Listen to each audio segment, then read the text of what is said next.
Hello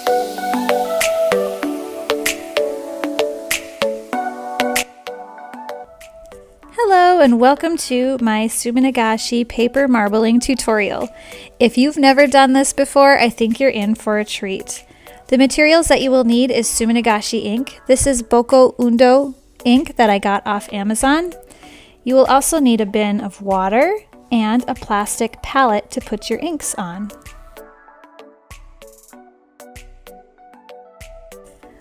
When you put your ink on your palette, you only need 2 drops per color that you are using. So this ink lasts a long time as long as we don't waste it.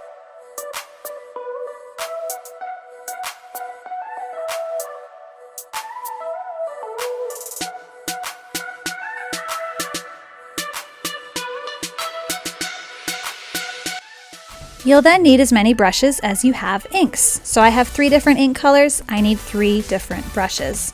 I'm going to go ahead and get ink on all 3 of my brushes. Before I begin, I need to make sure that my water is still.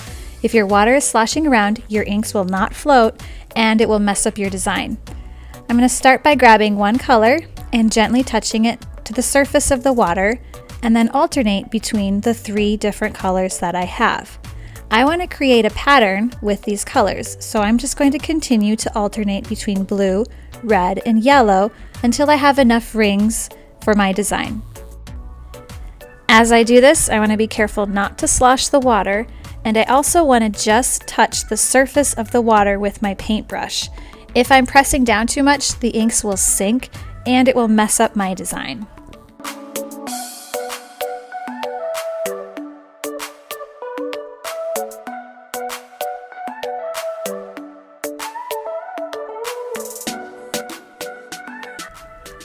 Once you have enough rings in your design, you can go ahead and get creative. So if you want to use the back of your brush and draw lines in your circles to create like a spider web effect, you're welcome to try that. You can also try creating different swirls. Everything that you do will affect your design. Just be careful not to use too much pressure or slosh the water too much, or you'll lose some of the lines and circles that you've created.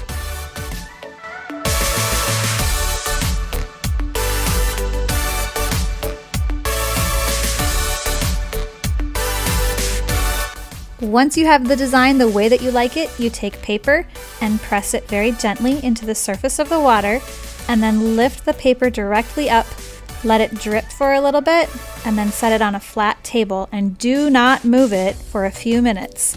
If you move your paper around while it's drying, your ink colors will swirl together and blur and not be very neat looking.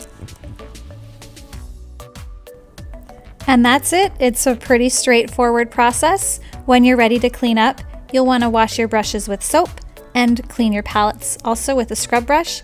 If you want to do a different design, you would want to get fresh water and start over again.